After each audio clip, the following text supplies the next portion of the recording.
আসছে 30শে জুন, আপনি যদি একজন ট্যাক্স পেয়ার হন তাহলে এই 7টি কাজ অবশ্যই আপনাকে করতে হবে। প্রথমে আপনার 30শে জুনের যে ক্যাশ ব্যালেন্স, এটা অবশ্যই আপনাকে পরিমাপ করে রাখতে হবে, কারণ 30শে জুনের যে ক্যাশ ব্যালেন্স সেটা রিটার্নে আপনাকে শো করতে হবে। 2, আপনার যে ডকুমেন্ট গুলো আছে সেগুলো রেডি করার শুরু করতে হবে, যেমন ব্যাংক স্টেটমেন্ট, বেতনের সনদ, দেন হচ্ছে আপনার উৎসকর কর্তনের সনদ। তো এই ডকুমেন্ট গুলো আপনাকে সংগ্রহ করার জন্য প্রস্তুতি নিতে হবে। 3, আপনাকে রিটার্ন দাখিলের ক্ষেত্রে অবশ্যই যে আপডেট রুলস গুলো আছে সেগুলো আপনাকে জানতে হবে। 4, আপনি যদি ট্যাক্স রিবেট পেতে চান সেক্ষেত্রে আপনাকে এই দিনের মধ্যেই আপনাকে ইনভেস্টমেন্ট করতে হবে, আদারওয়াইজ এই ইনকাম ইয়ারে আপনি রিবেট পাবেন না। 5, যদি দরকার হয় সেক্ষেত্রে আপনার যে কনসালটেন্ট এবং ট্যাক্স লয়ার তার সাথে যোগাযোগ করা শুরু করে দিবেন। 6, আগের যে কপি রিটার্নটা আছে সেটা আপনাকে সংগ্রহ করে রাখতে হবে। 7, সেপ্টেম্বরের মধ্যেই আপনাকে রিটার্ন দাখিল করবেন, এই প্রস্তুতি নিতে হবে যদি আপনি ইনসেন্টিভ পেতে চান।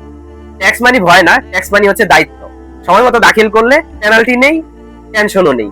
তো মনে রাখবেন 30শে জুনই হচ্ছে এই ইনকাম ইয়ারের শেষ দিন। তো যা করতে হবে এই দিনই আপনাকে করতে হবে।